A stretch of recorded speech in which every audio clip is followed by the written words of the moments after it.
Good morning to all of you. इस lecture में हम जो है फ्री रेडिकल एडिशन रिएक्शन को अपने लोग डिस्कस करेंगे। ठीक है, ये जो हमारा फ्री रेडिकल एडिशन रिएक्शन है ये होता है इन the presence of free radical initiators.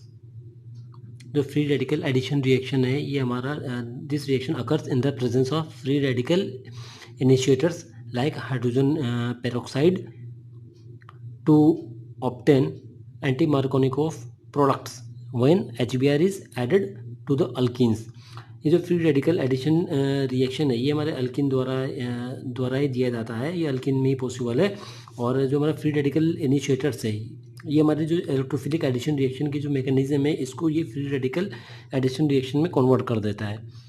ठीक है, means the free radical initiators change the mechanism of addition reaction from electrophilic addition reaction to free radical addition reaction।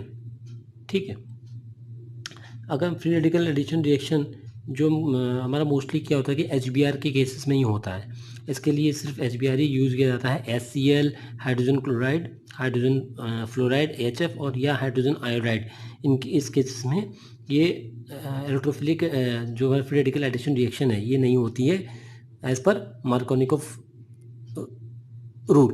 जब हम HBr यूज़ करते हैं तो HBr के केस में क्या होता है कि ये जो प्रोडक्ट हमारा हाइड्रोजन पेरोक्साइड है, हाइड्रोजन पेरोक्साइड जो है HBr के साथ एंटी मार्कोनिकोव प्रोडक्ट बनाता है। ओके, इसमें क्या है कि हमारा in the presence of peroxides HBr adds on an alkene to form the anti Markovnikov product. ठीक है, तो peroxide produces the free radicals. Only HBr has the right bond energy so that it gives the free radical addition reaction। अब ये आप देख रहे हैं कि हाइड्रोजन क्लोराइड या हाइड्रोजन आयोडाइड या हाइड्रोजन फ्लोराइड इस रिएक्शन को नहीं करते हैं। अगर ये करते हैं तो और पेरोक्साइड के प्रेजेंस में भी ये मार्कोनिकोव प्रोडक्ट या जो प्रोडक्ट बनाएंगे एज पर मार्कोनिकोव रूल बनाएंगे। ठीक है, हम अभी आगे डिस्कस करेंगे कि एंटी मार्कोनिकोव प्रोडक्ट क्या है। जो हमारा HCl बॉन्ड होता है, HCl क्यों ये जो हमारा फ्री रेडिकल एडिशन रिएक्शन को नहीं देता है, क्योंकि HCl का जो बॉन्ड होता है वो इतना स्ट्रॉन्ग होता है कि उसको ब्रेक करना इजी नहीं होता है।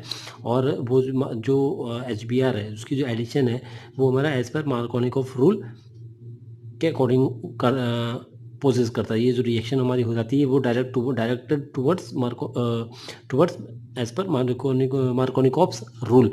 ठीक है, even in the presence of peroxide.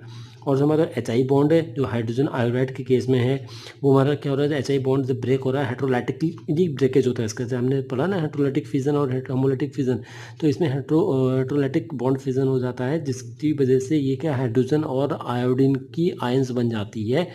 ठीक है, और ये it too will add accordingly to the Markovnikov's rule. As per Markovnikov rule hydrogen iodide और हाइड्रोजन क्लोराइड के एडिशन हो जाता है। ओके,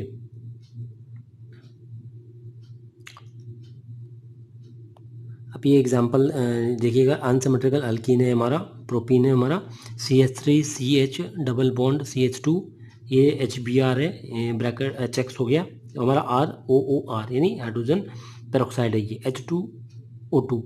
ओके, तो ये हमारा क्या है as per anti Markovnikov rule के अकॉर्डिंग क्या है कि इसको हम पेरोक्साइड लिंकेज भी बोल सकते हैं या खर्च इफेक्ट जो आपने सुना है उसको हम खर्च इफेक्ट भी बोलते हैं या पेरोक्साइड इफेक्ट भी बोलते हैं। मींस अगर आपके एग्जाम में आता है एंटी मार्कोनिकोव रूल या पेरोक्साइड लिंकेज या खर्च इफेक्ट या पेरोक्साइड इफेक्ट करके, तो आपको सिर्फ फ्री रेडिकल एडिशन रिएक्शन हमें आँख बंद करके लिख देना है। ओके, जब हमारा जो एंटी मार्कोनिकोव रूल क्या कहता है कि जो हमारा हाइड्रोजन है वो हमारा कहाँ पर अटैच होगा, वो हमारा डबली bonded carbon atom containing the less number of hydrogen atom. Markovnikov rule में हमारा था कि जो HBr है उसका जो हाइड्रोजन है इलेक्ट्रोफाइल है वो हमारा किस कार्बन पे अटैच होगा, वो हमारा उस कार्बन पे डबली बॉन्डेड कार्बन एटम पे अटैच होगा जिसपे सबसे ज़्यादा हाइड्रोजन एटम अटैच होंगे, और हाइड्रोजन ग्रुप उस कार्बन पे अटैच होगा जिसपे कम हाइड्रोजन ग्रुप अटैच होंगे। बट हमारा as per anti Markovnikov rule जो ये हमारा फ्री रेडिकल एडिशन रिएक्शन है इसमें हमारा क्या है कि जो हाइड्रोजन है अटैच उस कार्बन एटम से डबली बॉन्डेड कार्बन एटम पे होगा जिसपे हमारा लेस हाइड्रोजन एटम होगा। तो ये आप देख रहे हैं कि HBr जो है कहाँ पर अटैच हुआ, H जो है हमारा CH जो डबल बॉन्डेड CH है वहाँ पे हमारा अटैच हुआ है, और ब्रोमाइड जो है हमारा उस कार्बन पे अटैच हुआ है जहाँ पर ज़्यादा हाइड्रोजन एटम ऐड थे। ठीक है, तो ये एंटी मार्कोनिकॉफ रूल में आप लिख सकते हैं कि the hydrogen of the hydrogen bromide group shift और attaches to that doubly bonded carbon atom with less number of hydrogen atoms in the unsymmetrical alkene. Okay, मतलब इसको सिंपल लैंग्वेज में अगर समझे हम ऐसा, तो हाइड्रोजन जो है हाइड्रोजन ब्रोमाइड का ग्रुप का वो उस कार्बन पे अटैच होगा या शिफ्ट होगा, वो भी डबली बॉन्डेड कार्बन एटम पे जो कि उस पर पहले से ही कम हाइड्रोजन एटम लगे होंगे। ठीक है, या जिस पे कम हाइड्रोजन एटम अटैच होंगे। ठीक है, ये जो हमारा इफेक्ट है, ये जो हमारा फ्री रेडिकल एडिशन रिएक्शन है, ये हमारा सिर्फ ऑब्जर्व केस में होता है, हाइड्रोजन ब्रोमाइड के केस में यूज़ होता है। Hydrogen chloride, hydrogen iodide, hydrogen fluoride के केस में हमारा यूज़ नहीं होता है। आगे वीडियोस में हम जो इसकी फ्री रेडिकल एडिशन रिएक्शन है उसकी मैकेनिज्म को डिस्कस करेंगे। ठीक है, okay, thank you for watching. अगर आपको अच्छा लगे तो लाइक कीजिएगा, सब्सक्राइब कीजिएगा। Okay, thank you to all of you.